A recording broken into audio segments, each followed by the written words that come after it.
701 Enduro. I'm running about 15 PSIs right now. Alright guys, so here we got the 701 Enduro. I normally take this bike on some smoother trails, you know, faster going roads, exploring road, and so forth. It's kind of hairy. Jesus. It's going to be interesting.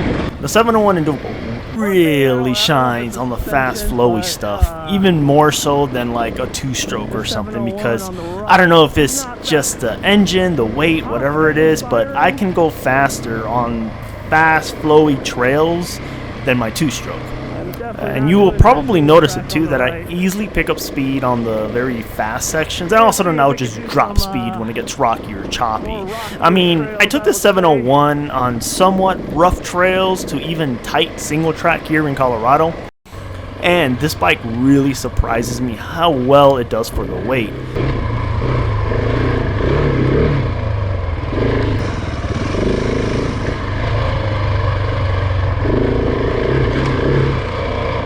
But this trail right here is very different. Now this trail is very, very choppy and very rough for what it looks like. It's not a difficult trail per se, it's just a very rough trail, if that makes sense. For some odd reason, this trail looks like it's an average, basic kind of trail, which for the most part it kind of is.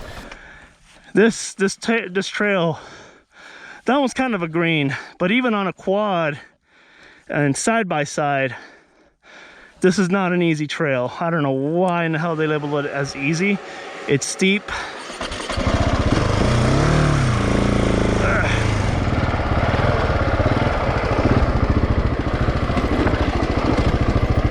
Maybe I should turn off ABS.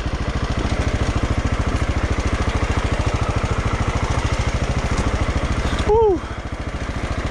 A long time ago, I did this actually with my KLX. But it's just a very, very choppy, loose trail. You just have to ride this trail to know exactly what I'm talking about. Every rock here is not embedded into the ground, so I'm constantly riding on those loose, medium-sized rocks. They're very like perky and very jagged. It's one thing to ride on large, medium-sized rocks that are embedded, or some of them that are somewhat stable on the ground, versus the ones that just are just very loose feeling. Now on the two-stroke, this is a very super easy trail. The 701 is a little bit of a different story, of course, because of the weight.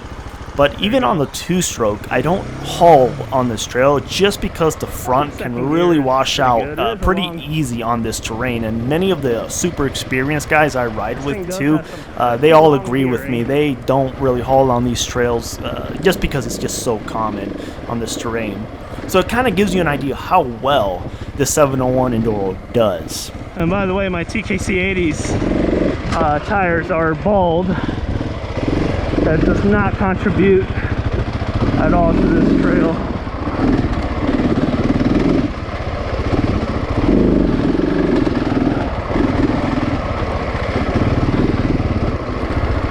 I think one of my main issues is the current suspension setup though.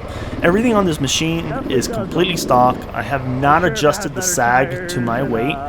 From what I've heard, sag is very, very important on these 701 Enduro models. More so than even a two-stroke, since the weight of the 701 Enduro is all in the rear. And believe me, you can really feel that rear. Not to mention the springs and the current fork setups and all that stuff on the 701 Enduro is not meant for someone like me who weighs 230 pounds. So I do have to change the springs. There's a lot of things. Everything here is just completely stock. But I think just because it's a 701 Enduro model, it's a little bit more critical versus another kind of, let's say, Enduro dirt bike. But you can still catch the idea how awesome the 701 Enduro is for just anyone who just wants to explore.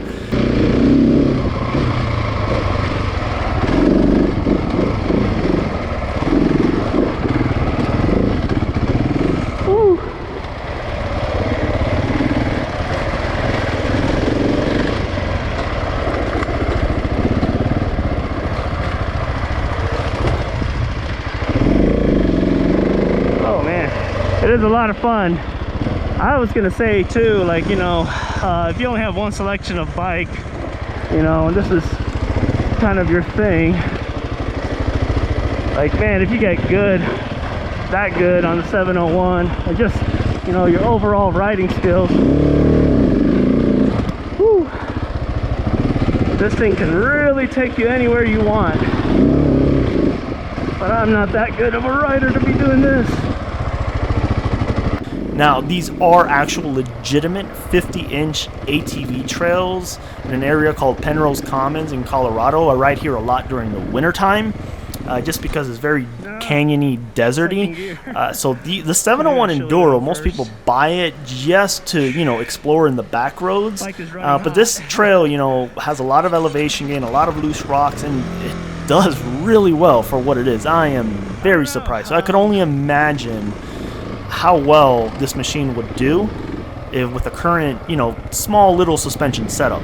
Not to mention, one of the biggest things too is my tires are completely bald, no lie. But I did finally order some new tires. Those are being changed out.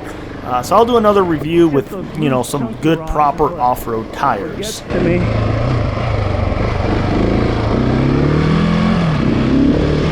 This stuff is shine. Really shines on this stuff.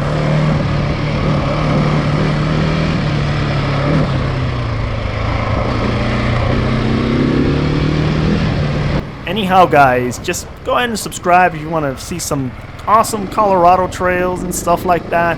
And just let us know what you think in the comments.